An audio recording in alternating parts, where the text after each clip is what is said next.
सुनने में ये भी बातें आती हैं कि अगर घर पे किसी पति पत्नी की लड़ाई हो रही होती है तो पत्नी ये कहती है कि मेरे पास दीपक का नंबर देती है, मेरे पास दीपक सिंह का नंबर है।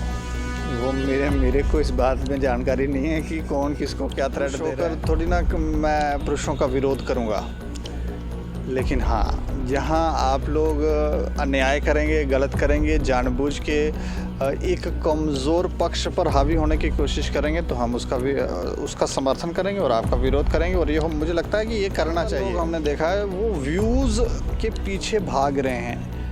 अगर आप बड़े चैनलों को भी देखेंगे वो टीआरपी के पीछे भाग रहे हैं कि टीआरपी आने की सिक्योरिटी भी हम कह सकते हैं, इनसिक्योरिटी है।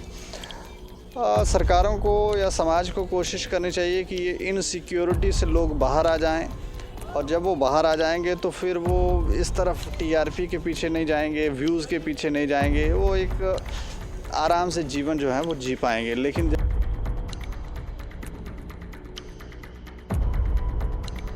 नमस्कार, आप देख रहे हैं जेके न्यूज़ और मैं हूं विकास शर्मा। आज जो मैं बातचीत करूंगा, आप तक पहुंचाने की कोशिश कर रहा हूं, वो बातचीत है एक मेरे साथी पत्रकार हैं दीपक सिंह, और कई बार कंट्रोवर्सी में भी रहते हैं। और अगर बात की जाए तो फील्ड में या फिर समाज में इन्हें देखा जाता है कि पुरुष समाज के कहीं ना कहीं खिलाफ रहते हैं। और सुनने में ये भी बातें आती हैं कि अगर घर पे किसी पति पत्नी की लड़ाई हो रही होती है तो पत्नी ये कहती है कि मेरे पास दीपक का नंबर है, दीपक सिंह जी का नंबर है। और जानते हैं कि आखिर क्या पुरुष समाज से कोई चिढ़ है या फिर आपसे कोई रंजिश है? पहले तो सभी को प्रणाम, नमस्कार।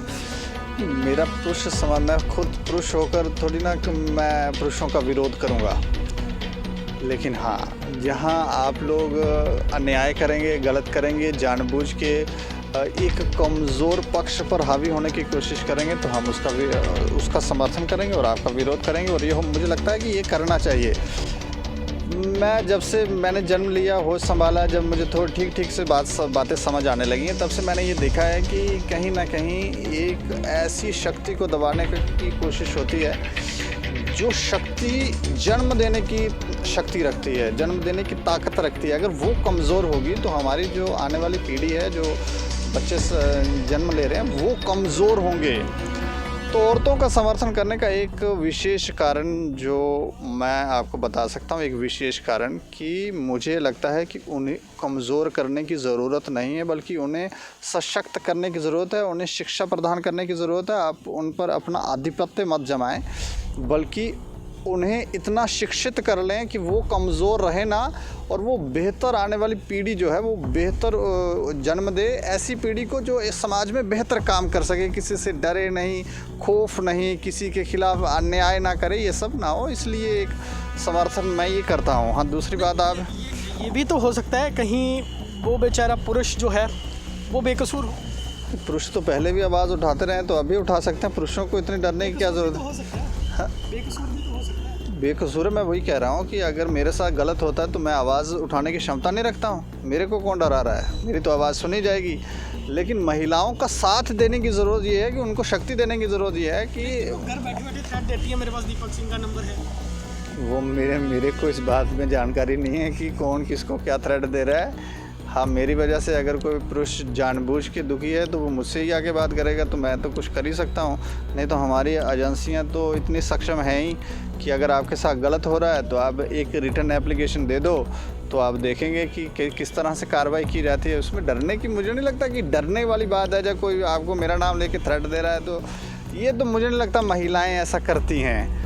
आप गलत करेंगे तो फिर कोई भी कर सकता है। वो तो बोलेंगे हम पुलिस के पास जा रही हैं, हम वहाँ जा रही हैं, वो मीडिया के पास जा रही हैं। तो हर किसी के पास ऑप्शंस हैं, जो ऑप्शन उनको बेस्ट लगता है वो वहाँ जाएंगी। अगर उनकी बात सुनी जाती है तो ठीक है, नहीं सुनी जाती है तो फिर कुछ हमारे पास आ जाते हैं, हम सुन लेते हैं कि क्या बात है। अच्छा, एक और चीज़, आध्यात्मिक पत्रकार भी कहा जाता है, वो क्या? आध्यात्मिक से अब मैं नहीं जानता हूँ कि वो किस तरह से इस शब्द का इस्तेमाल कर रहे हैं। गहरी समझ को समझ के बात कर रहे हैं। अब सामने वाला किस तरह से कह रहा है मैं नहीं जानता।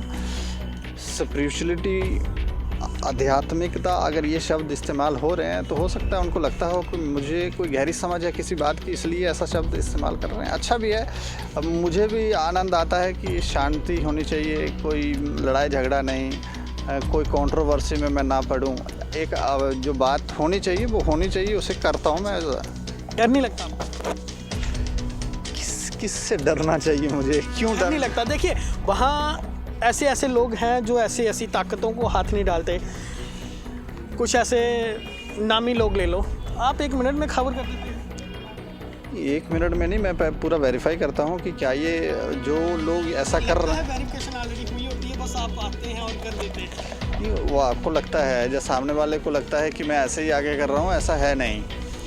एक लंबे समय तक हमने रिसर्च की है और रिसर्च करके आदमी एक्सपीरियंस्ड हो जाता है, उसे एक्सपीरियंस हो जाता है किस तरह से बात करनी है, अब यहाँ पर क्या ये बात करने वाली है या नहीं है। कुछ गैंगस्टर लोग हैं जो अपने आप को ताकतवर समझते हैं। शुरू में हमने बात करें उस समय पुलिस विभाग के लोग अपने आप को काफ़ी ताकतवर समझते थे। उससे पहले नेता थे जो अपने आप को बड़े ताकतवर समझते थे। तो हर व्यक्ति कोशिश ये करता है कि मेरी ही बात सुनी जाए, मैं ही जो करूं। तो मैं जो शब्द है मुझे लगता है कि वो थोड़ा सा गलत है और उसके ख़िलाफ़ तो आवाज़ उठनी चाहिए। तो हम कोशिश ये करते हैं कि आवाज़ उठे, क्योंकि जो कॉन्स्टिट्यूशन भी बनाया है, संविधान जो बनाया, उससे भी देखेंगे आप तो वो किस तरह से बनाया गया, उसमें किस तरह की शक्तियाँ दी गई हैं, क्या आप कर सकते हैं। ऐसे थोड़ी ना कोई भी उठेगा तो कुछ भी करेगा, ऐसा नहीं है। थ्रेट भी तो आए थे, वो क्या था? थ्रेट आए थे, उसके बाद भी आपने वही लाइन पे उसी गति से चलते रहे, कोई फ़र्क भी नहीं पड़ा? देखो, थ्रेट देने वाला तो क्योंकि उसको हमारी वजह से अगर कोई पीड़ा हो रही है तो वो थ्रेट तो देगा ही। हमें कोई पीड़ा देगा तो हो सकता है हम भी थ्रेट दें। किसी को भी आप पीड़ा देंगे तो अब वो गैंगस्टर है तो वो उसी तरह के भाव से एक्ट करेगा, क्योंकि उसने जो सीखा है वो वैसा ही करेगा।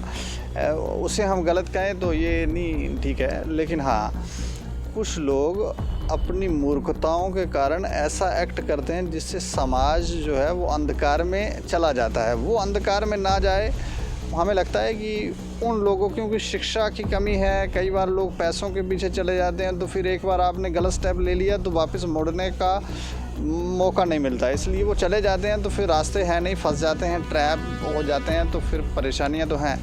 उनका विरोध करना लाजमी है, क्योंकि अगर आपका खाना पीना आपसे छीना जा रहा है तो फिर परेशानी तो होगी। और थ्रेट करते हैं तो मैं अब डर जाऊं, मुझे लगता है इतनी एजेंसियां काम कर रही हैं, उसके बाद भी अगर मैं डरा रहूं तो फिर तो ये तो सही नहीं है।